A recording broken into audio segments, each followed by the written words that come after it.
আজ ৩০ এপ্রিল ২০২৬ তারিখে প্রধানমন্ত্রী তারেক রহমানের সভাপতিত্বে অনুষ্ঠিত একটি উচ্চ পর্যায়ের বৈঠকে নবম জাতীয় বেতন স্কেল বাস্তবায়নের বিষয়ে একটি যুগান্তকারী সিদ্ধান্ত গৃহীত হয়েছে।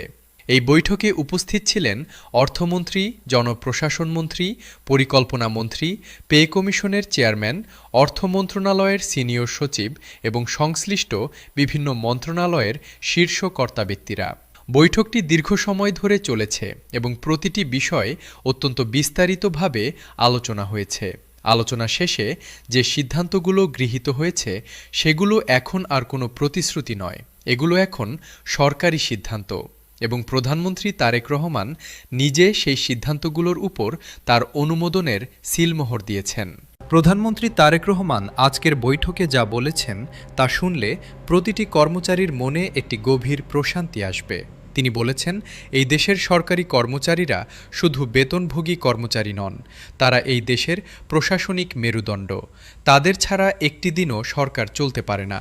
হাসপাতালে চিকিৎসা সেবা দেন সরকারি ডাক্তার, স্কুলে পাঠ দেন সরকারি শিক্ষক, আদালতে বিচার হয় সরকারি কর্মকর্তার সহায়তায়, থানায় নিরাপত্তা দেন সরকারি পুলিশ। এই মানুষগুলো যদি ভালো না থাকেন তাহলে পুরো দেশ ভালো থাকতে পারে না। তাই তাদের ভালো রাখাটা শুধু তাদের প্রতি দয়া নয়, এটা দেশের স্বার্থে করা একটি অপরিহার্য বিনিয়োগ। আজ ৩০ এপ্রিল ২০২৬ তারিখে যে সবচেয়ে গুরুত্বপূর্ণ সংবাদটি এসেছে সেটি হল নবম জাতীয় বেতন স্কেলের খসড়া প্রজ্ঞাপন চূড়ান্ত হওয়ার পথে। পে কমিশন তাদের বহু প্রতীক্ষিত চূড়ান্ত সুপারিশ আজ সরকারের কাছে আনুষ্ঠানিকভাবে জমা দিয়েছে। এই সুপারিশে সব গ্রেডের জন্য নতুন বেতন কাঠামো, নতুন ভাতার পরিমাণ এবং নতুন সুযোগ সুবিধার বিস্তারিত বিবরণ রয়েছে। পে কমিশনের চেয়ারম্যান আজ জানিয়েছেন, এই সুপারিশ তৈরিতে আমরা দেশের বিভিন্ন প্রান্তের কর্মচারীদের সঙ্গে সরাসরি কথা বলেছি। তাদের সমস্যাগুলো নিজেদের চোখে দেখেছি, নিজেদের কানে শুনেছি। তারপর সেই সমস্যাগুলোর সমাধান করে একটি বাস্তবসম্মত সুপারিশ তৈরি করেছি। এই সুপারিশ বাস্তবায়িত হলে কোনো কর্মচারীকেই আর সংসারের হিসাব মেলাতে কষ্ট করতে হবে না। এখন সবচেয়ে বেশি আলোচনা হচ্ছে মূল বেতন কতটুকু বাড়বে সেই প্রশ্নটি নিয়ে।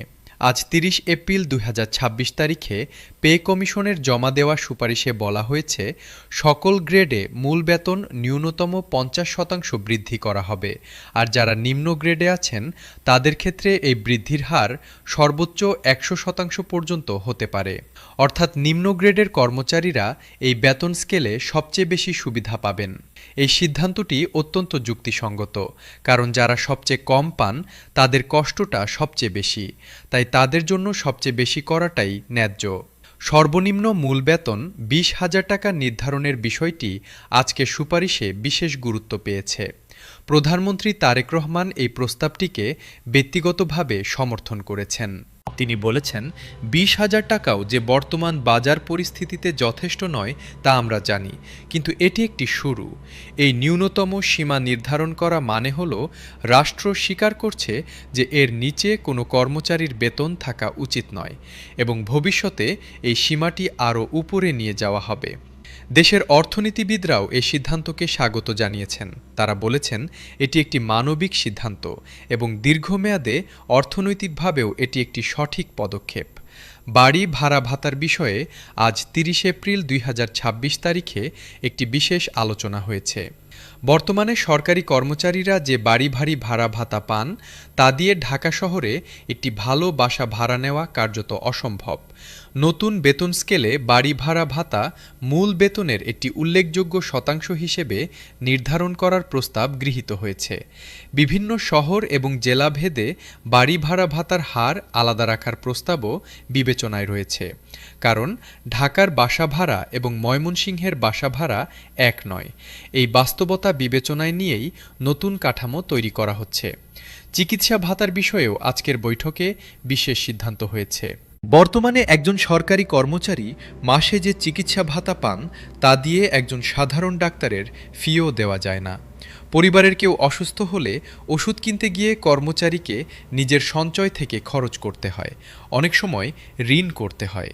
এই অমানবিক পরিস্থিতি বন্ধ করতে নতুন বেতন স্কেলে চিকিৎসা ভাতা ব্যাপকভাবে বৃদ্ধির সুপারিশ করা হয়েছে। সেই সুপারিশ আজকের বৈঠকে ইতিবাচকভাবে গৃহীত হয়েছে। শিক্ষা ভাতার প্রসঙ্গেও আজ ৩০ এপ্রিল ২০২৬ তারিখে গুরুত্বপূর্ণ আলোচনা হয়েছে। অনেক সরকারি কর্মচারীর সন্তান প্রাইভেট স্কুলে পড়েন, কিন্তু সেই স্কুলের বেতন দিতে গিয়ে তাদের হিমশিম খেতে হয়।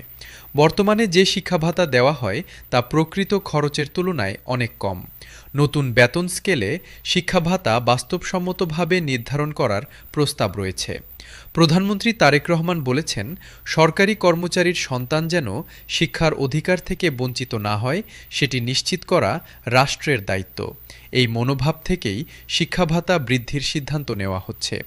উৎসব ভাতার বিষয়েও আজকের আলোচনায় একটি উল্লেখযোগ্য পরিবর্তনের ইঙ্গিত পাওয়া গেছে।